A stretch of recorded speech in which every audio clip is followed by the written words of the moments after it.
E hoje é terça-feira, dia do quadro Momento Bem-Estar Animal, aqui no Ligados Integrados.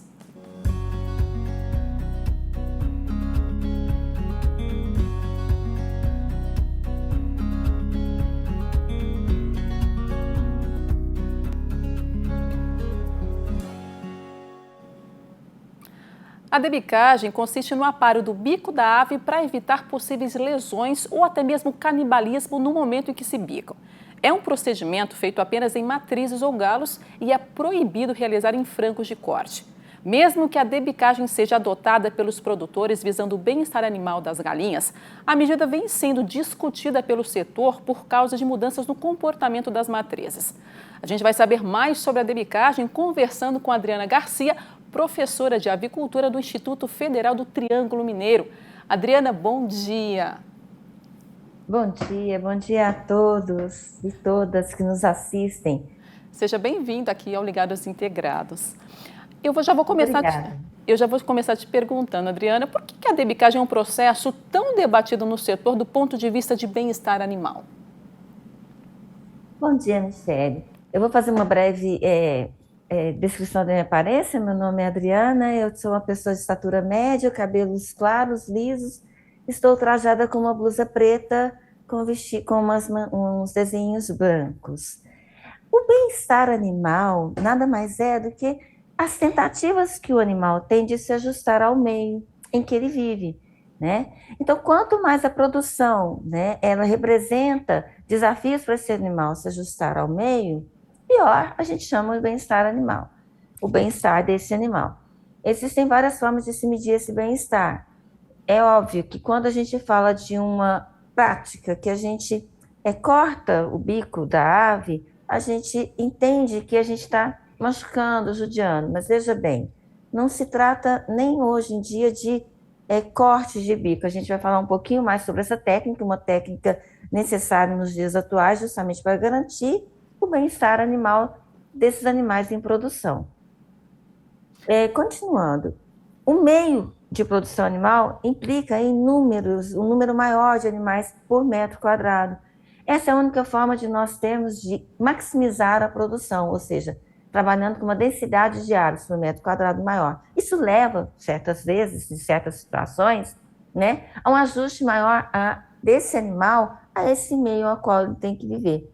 Não se fazendo este procedimento, que hoje nós chamamos de tratamento de bico e não mais de debicagem, fazendo uma pequena adequação, né? Esse animal pode desenvolver ao longo da sua vida, já que ele é um animal de vida longa, vivendo aí até 2 anos, 1 ano e meio, 2 anos, né? O crescimento desigual desse bico, levando a certas práticas que vai fazer com que ele tenha que se ajustar a esse meio. Quais são essas práticas? O canibalismo, uma vez que esse bico vira praticamente uma faca, né? Ou então, este bico crescendo de forma desigual com o tempo, ele vai ter dificuldade de aprender esse alimento. Veja bem, se eu não trato esse bico, esse animal, ou pode desenvolver ao longo da sua vida o chamado canibalismo, que é este o nome, as aves se bicam, podendo levar a se comerem, né? Ou vai ter dificuldade de aprender alimento ao longo da sua vida, à medida que ela cresce. Entendi.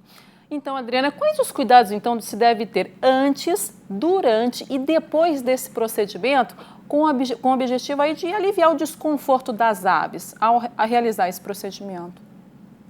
O Brasil é hoje o maior exportador mundial. Então, o mercado mesmo já se adequou a abolir a prática da debicagem no campo. Então, tanto é que eu nem hoje nem mostro mais o antigo debicador nas minhas aulas. Por quê? O pintinho, a pintainha, ela já vem debicada do incubatório. Veja bem, nós estamos falando de uma matriz pesada. Quem é ela? É a mãe do frango de corte.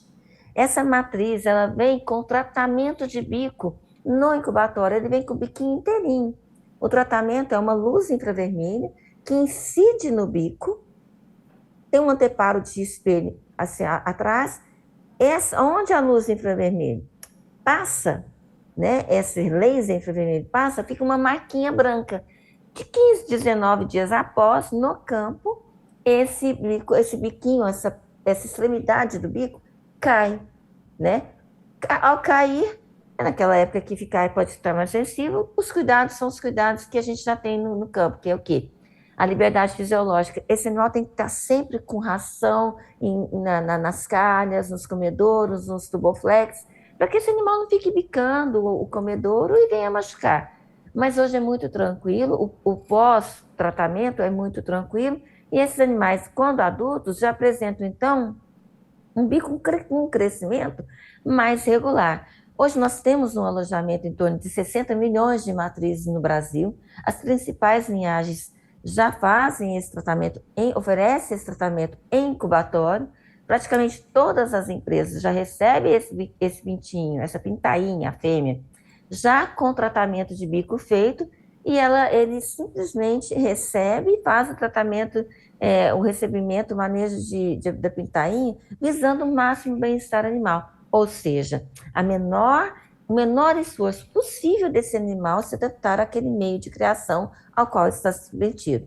Veja, uma pressão da sociedade de bem-estar animal, ela sempre existiu, ela é importante, vai mover cada vez mais a produção avícola para atendimento aos princípios de bem-estar animal? Sim, mas a nossa avicultura do Brasil, mundial, obviamente, mas do Brasil, por sermos os maiores exportadores mundiais e por sermos um dos maiores produtores também, vem se adequando constantemente a essas técnicas de respeito ao bem-estar animal.